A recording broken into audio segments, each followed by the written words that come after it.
So the mainstream media wants you to believe that Republicans are in absolute disarray, that the party's a mess. Give me a break. Have you seen the Democrat Party? They literally have a dementia patient that they're going to be running for president again. Half their party supports a terror group named Hamas, and they think that Republicans have the problem. Right now, the only problem we have is some dorky guy, McCarthy mini-me, that wears a bow tie. Okay? Talking about Patrick McHenry, of course. It looks like there is a possible plan underway to let the Speaker pro tem be the temporary Speaker all the way through January and give up the Speaker fight right now. Jim Jordan says he's okay with that. I don't think it's a good idea at all. This is Marjorie Taylor Greene. Mr. Jordan supporting this idea? Yeah, absolutely. We voted for him to be our Speaker nominee.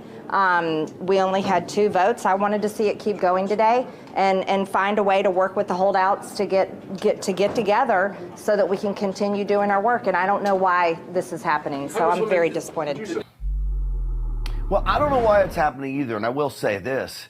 Republicans are great about giving up their advantage, tactical advantage, when it comes to Congress, because all the bargaining power right now is with a Congress that is supposedly shut down.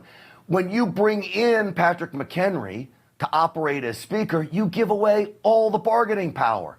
Why would you do that? Now, there's no guarantees that this thing goes through. To me, I think this fight is about selfishness. What I'm being told from many Washington insiders is that the holdouts against voting for Jordan has nothing to do with Jim Jordan. It has to do with people that are so angry with Matt Gaetz, and they want to get back at him. Again, this idea about McHenry is a bad one. This is Andy Ogles. We have a job, which is to elect a speaker, not a speaker pro tem. And so any resolution, anything that undermines that process is a mistake. And so I did a Dear Colleague letter that said we should work late hours and we should work weekends. And so by going home, it undermines the process of electing a speaker. We must stay here and do our job. And electing a speaker pro tem is not our job. Electing a speaker is. Well, that's the truth. And literally, it's only about common sense. And you can't tell me that we couldn't get together and get these votes in line. There's been 2 votes now. A third one looks like it appears to be canceled. I guess it could be called this evening at any moment. But there's been 2 votes. In order to get McCarthy, we went through 15 votes. 15. Why are we giving this up so early? Even Jim Jordan, who is my guy, he's been my guy from going all the way back to January. Even he says he could get behind this plan to elect McHenry as the temporary Speaker. Watch Jim Jordan. We made the pitch to members on the resolution as a way to lower the temperature and get back to work. We decided that wasn't where we're going to go. I'm still running for Speaker, and I plan to go to the floor and get the votes and win this race. But I want to go talk with a few of my colleagues. Particularly, I want to talk with the 20 individuals who voted against me so that we can move forward and begin to work for the American people.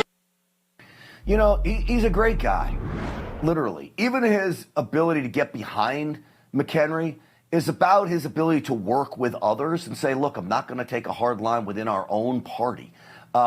This guy is a gentleman. Maybe we need to be less of a gentleman. I don't know. But I like the idea of going back and talking to the other 20, because how could you argue against Jim Jordan? He's done nothing. This is the one guy in the Republican caucus that probably is liked by everybody. So what about this idea that this was a big loser going down this road, that Matt Gaetz was wrong in doing all of this? Well, Matt Gaetz was asked about that directly. Here's his answer. Out of this, you may not get Jim Jordan as Speaker. You may get someone more moderate. What did you actually get for leading this charge to push out Kevin McCarthy? We're shaking up Washington, D.C. We're breaking the fever. And you know what? It's messy. But the only reason people think there's chaos in this town right now is because the special interests aren't in control anymore. So I think we're going to have an upgrade at the position of Speaker of the House. For me, it was never about any one person. It was about ensuring that we got an upgrade at the position. Kevin McCarthy had failed us. He'd made multiple contradictory promises. We weren't really governing under McCarthy. Everybody's making this big deal out of the fact that we've burnt the equivalent of 4 legislative days on all of this. But I mean, we've spent like 7 legislative days on post offices and procedural votes, for goodness sakes. This is what it's supposed to be. And it's not clean and it's not orderly. And the lobbyists and the special interests hate it. But I don't seem to mind too much. Again, I go back to the real chaos is with the Democrats. Heck, they had an insurrection yesterday at the Capitol that the mainstream media is totally ignoring. They're the party with the real problems right now.